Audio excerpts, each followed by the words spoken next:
അന്ധഗജന്യായം. ഇത് ആനയെ കണ്ട കുരുടന്മാരുടെ കഥയായിട്ട് ബന്ധപ്പെട്ടാണ്. മലയാളത്തിലൊക്കെ കുരുടന്മാർ ആനയെ കണ്ടതുപോലെ എന്നും അല്ലെ അന്ധന്മാർ ആനയെ കണ്ടതുപോലെ എന്ന് പറയും. കുറേ അന്ധന്മാർ ആനയുടെ ഓരോരോ ശരീരഭാഗം സ്പർശനം കൊണ്ടാണ് അവരറിയുന്നത്.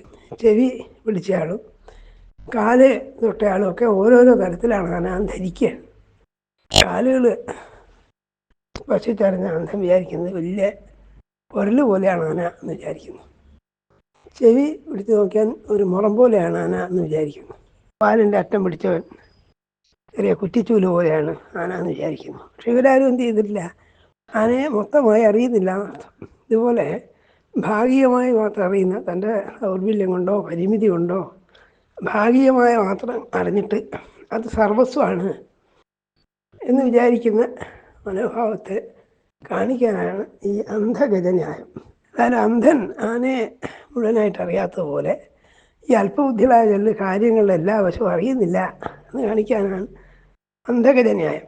ഈ പറയുന്ന അന്ധന്മാരെന്ത് ചെയ്യുന്നു?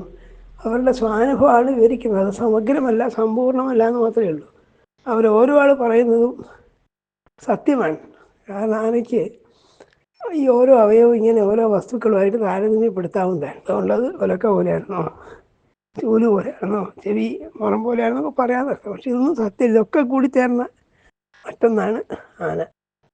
കാവ്യശാസ്ത്രങ്ങളിലെ രസസിദ്ധാന്തരൊക്കെ പറയും ലാവണ്യ വിവാങ്കനാസു എന്ന പ്രയോഗമാണ്. സ്ത്രീകളുടെ സൗന്ദര്യം എവിടെയാണ് ഉള്ളതെന്നറിയില്ല, ഏത് അവയവത്തിലാണെന്ന് പറയാൻ പറ്റില്ലല്ലോ. അങ്ങനെ അവയവഭിന്നമായ സൗന്ദര്യം പോലെ കാവ്യങ്ങളുടെ രസം പദത്തിലാണോ അർത്ഥത്തിലാണോ ചമത്കാരത്തിലാണോ എന്നൊക്കെയുള്ളതിനെ കുറിച്ച് തർക്കിക്കുമ്പോൾ ആലങ്കാരികന്മാർ പറയും ഇങ്ങനെ പലതിനുമായിട്ട് ബന്ധിപ്പിച്ച് പറഞ്ഞാൽ ഇവിടെ സമഗ്രമല്ലാത്ത ഒരു ദർശനം, സമഗ്രമല്ലാത്ത അറിവാണ് ഈ ആനയെ കാണാൻ പോയ അന്ധന്മാർക്കുള്ള അർത്ഥം. കാരണം വെച്ചാൽ അവിടെ അറിയാമെന്നർത്ഥം. അവർ കുറച്ചേ അറിയുന്നുള്ളൂ, പക്ഷെ അറിഞ്ഞത് അവരുടെ ദൃഷ്ടിയിൽ സത്യമാണ്. പക്ഷെ ഇത് മാത്രമേ സത്യമുള്ളൂ എന്ന് വാദിക്കരുത്, അത്രയേ ഉള്ളൂ.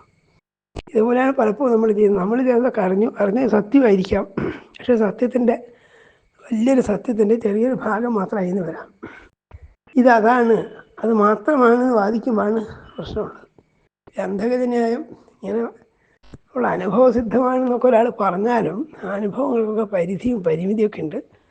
നമ്മളെ ശാരീരിക പരിമിതി, നമ്മളെ ബൗദ്ധികമായ പരിമിതിയും കൊണ്ട് ചിലതൊന്നും സമഗ്രമായി സമ്പൂർണ്ണമായി നമുക്ക് ഗ്രഹിക്കാൻ സാധിച്ചൊന്നും വരില്ല. അപ്പം അങ്ങനെ സമഗ്രമായി ഗ്രഹിക്കാൻ കഴിയാത്ത ഒരു സംഗതിയെക്കുറിച്ച് വാഗ്വാദത്തിൽ നിന്ന് പുറപ്പെടേണ്ട കാര്യമില്ല എന്ന് കാണിക്കാനും കൂടി ഈ അന്ധഗജന്യായം ഉപയോഗിക്കുന്നുണ്ട്.